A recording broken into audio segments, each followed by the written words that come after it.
Houston ടെക്സാസിൽ നിന്ന് ലഭിച്ചിരിക്കുന്ന ഒരു ഇമെയിലിന് ഉത്തരം പറയാൻ ശ്രമിക്കാം. ഇമെയിൽ ഇതാണ്: doctor, many of my friends take two on-the-counter medicines for arthritis, glucosamine and chondroitin. They can get their medicine without the doctor's prescription, and few say it is very effective for arthritic pain. Will you recommend these medicines? ആദ്യം പറയട്ടെ, ഗ്ലൂക്കോസാമിനും കോൺട്രോയിറ്റിനും മരുന്നുകളല്ല, 2 food supplements ആണ്. മരുന്ന് കടകളിലും അല്ലാത്ത കടകളിലും ഡോക്ടർമാരുടെ prescription കൂടാതെ ഇത് വാങ്ങിക്കുവാൻ സാധിക്കും. എങ്കിലും ഇവ നിർമ്മിക്കുന്ന കമ്പനികൾക്ക് പ്രതിവർഷം $2 ബില്യൺ, അതായത് $2000 മില്യൺ വരുമാനം പ്രതിവർഷം ഉണ്ടാക്കി കൊടുക്കുന്ന പ്രോഡക്ട്സാണ് ഇത് രണ്ടും, ഗ്ലൂക്കോസാമിനും കോൺട്രോയിറ്റിനും. ഓസ്റ്റിയോ ആർത്രൈറ്റിസിന്, പ്രത്യേകിച്ച് കാൽമുട്ടിനെ ബാധിക്കുന്ന ഓസ്റ്റിയോ ആർത്രൈറ്റിസാണ് ഇവ രണ്ടും പ്രയോജനപ്പെടുന്നതെന്നാണ് ഇവ ഉണ്ടാക്കുന്ന കമ്പനികൾ പറയുന്നത്. ഇത് പ്രയോജനപ്രദമാണെന്ന് അനേകം അനുഭവസ്ഥരും സാക്ഷ്യപ്പെടുത്തുന്നു. ഇവ എപ്രകാരമാണ് ഓസ്റ്റിയോ ആർത്രൈറ്റിസിനെ സഹായിക്കുന്നത് എന്നതിന് അവർ നൽകുന്ന ലോജിക്ക് ഇതാണ്: നമ്മുടെ സന്ധികളിൽ എല്ലുകൾക്കിടയിലുള്ള ഒരു ഷോക്ക് അബ്സോർബർ പോലെ പ്രവർത്തിക്കുന്ന ഒന്നാണ് നമ്മുടെ ജോയിൻറ്റ് കാർട്ടിലേജസ്. നിത്യോപയോഗം മൂലവും പ്രായം മൂലവും ഈ ജോയിൻറ്റ് കാർട്ടിലേജസിന് തേയ്മാനങ്ങൾ സംഭവിക്കുന്നു. ഇപ്രകാരം ജോയിൻറ്റ് കാർട്ടിലേജ് ദ്രവിക്കപ്പെടുമ്പോൾ ജോയിൻറ്റിനുള്ളിൽ ബോൺസ് പരസ്പരം ഉരസുന്നു. ഇതുമൂലം വേദനയും നീരും ഒക്കെ ഉണ്ടാകുന്നു. ഇതാണ് ഓസ്റ്റിയോ ആർത്രൈറ്റിസ്. 60 വയസ്സ് കഴിഞ്ഞ മിക്കവരുടെയും നീ ജോയിൻ്റെ ഒരു എക്സ്റേ എടുത്ത് നോക്കിയാൽ ഇപ്രകാരം കുറച്ച് ഓസ്റ്റിയോ ആർത്രൈറ്റിസ് മിക്കവരിലും കണ്ടുവന്നിരിക്കും. നമ്മുടെ കാർട്ടിലേജിൽ അടങ്ങിയിരിക്കുന്ന 2 വസ്തുക്കളാണ് ഗ്ലൂക്കോസാമിനും കോൺട്രോയിറ്റിനും. ഇവ രണ്ടും ഫുഡ് സപ്ലിമെൻ്റായി വായിൽ കൂടി അകത്ത് കഴിച്ചാൽ രക്തത്തിലെ ഇവ രണ്ടിൻ്റെയും അംശം വർദ്ധിക്കും. തന്മൂലം ആർത്രൈറ്റിസ് മൂലമുണ്ടാകുന്ന തേയ്മാനങ്ങൾ ജോയിൻറ്റ് കാർട്ടിലേജസിൽ വേഗം റിപ്പയർ ചെയ്യുവാനായിട്ട് സാധിക്കും. ഇതാണ് ഗ്ലൂക്കോസാമിനും കോൺട്രോയിറ്റിനും ഫുഡ് സപ്ലിമെൻ്റായി നൽകുന്നതിലെ യുക്തി. എന്നാൽ ഇതിനെപ്പറ്റി ആധുനിക വൈദ്യശാസ്ത്രത്തിൻ്റെ ഔദ്യോഗിക അഭിപ്രായം എന്താണെന്ന് നമുക്ക് നോക്കാം. 20 വർഷത്തോളമായി ലക്ഷോപലക്ഷം ആൾക്കാർ, ഈ രോഗികൾ ഇവ രണ്ടും ഉപയോഗിക്കുന്നുണ്ട്. എങ്കിലും ഇതുമൂലമുണ്ടാകുന്ന പ്രയോജനം വ്യക്തമായി ശാസ്ത്രീയ തെളിവുകൾ ഒന്നും തന്നെ ഇല്ല. മോഡേൺ മെഡിസിനിൽ ഒരു മരുന്ന് ചികിത്സയ്ക്ക് ഔദ്യോഗികമായി അംഗീകരിക്കപ്പെടണമെങ്കിൽ പല കടമ്പകൾ കടന്നിരിക്കണം.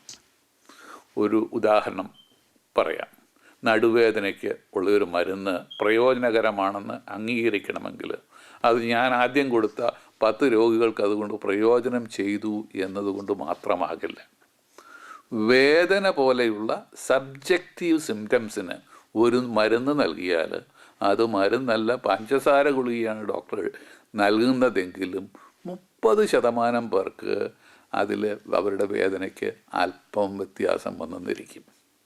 ഇതിനെ പ്ലാസിബോ എഫക്റ്റ് എന്ന് പറയുന്നു. ഹിപ്പോക്രാറ്റസിൻ്റെ കാലം മുതൽ ഡോക്ടർമാർക്ക് അറിയാവുന്ന ഒരു സംഗതിയാണിത്.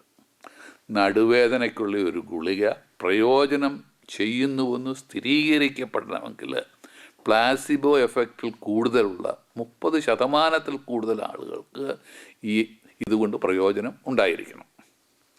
അതിനാൽ placebo controlled double blind studies നടത്തപ്പെടും. ഉദാഹരണം പറയാം, ലഘുവായൊരു ഉദാഹരണം. നടുവേദനയുള്ള 100 പേരെ തിരഞ്ഞെടുത്ത് അവർക്ക് മരുന്നും 50 പേർക്ക് മരുന്നും മറ്റേ പകുതി പേർക്ക് ഡമ്മി പിൽസ്, പഞ്ചാര ഗുളികയും നൽകുന്നു. രോഗികൾ അവർക്ക് ഏത് ഗുളികയാണ് ലഭിച്ചതെന്ന് അറിയരുത്. അവസാനം ശരിക്കുള്ള മരുന്ന് നൽകിയ ആളുകൾക്ക് പ്ലാസിബോ ഡമ്മി പിൽസ് ലഭിച്ചവരെക്കാൾ കൂടുതൽ പ്രയോജനം ലഭിച്ചുവെങ്കിൽ മാത്രമേ ആ മരുന്ന് കൊണ്ട് നടുവേദനയ്ക്ക് പ്രയോജനമുണ്ടെന്ന് പറയുവാൻ സാധിക്കും. ഞാൻ വളരെ വിശദീകരണമായിട്ട് ലഘുവായിട്ട് പറഞ്ഞു എന്നുള്ളത് മാത്രമാണ്, ഒരു ഉദാഹരണം മാത്രമാണ്. എന്നാൽ ഈ ഇത്തരം ടെസ്റ്റുകൾ അനേക കേന്ദ്രങ്ങളിൽ അനേകായിരം രോഗികളിൽ നടത്തിയ ശേഷം മാത്രമേ ഒരു മരുന്ന് അംഗീകരിക്കുകയുള്ളൂ.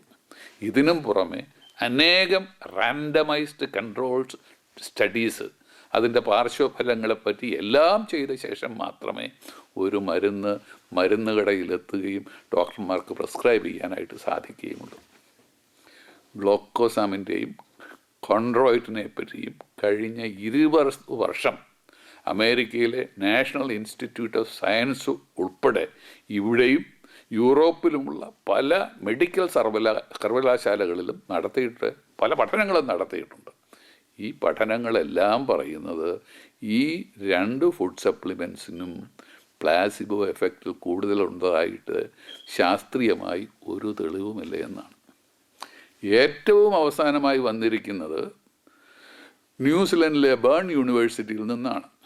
മറ്റ് കമ്പനികളുടെ ഒന്നും സഹായം സ്വീകരിക്കാതെ ന്യൂസിലൻഡിലെ നാഷണൽ സയൻസ് അക്കാഡമി സ്പോൺസർ ചെയ്തൊരു പഠനം 2010 സെപ്റ്റംബറിൽ പുറത്തു വന്നു. ഈ പഠനം BMJയിലെ ബ്രിട്ടീഷ് മെഡിക്കൽ ജേർണലിൽ റിപ്പോർട്ട് ചെയ്തിട്ടുമുണ്ട്. 10 കേന്ദ്രങ്ങളിലായി അനേകായിരം രോഗികളെ അനേക വർഷങ്ങളിൽ വിപുലമായി നിരീക്ഷിച്ച ശേഷം ഉള്ള ഒരു റിസർച്ച് പഠനമാണ്.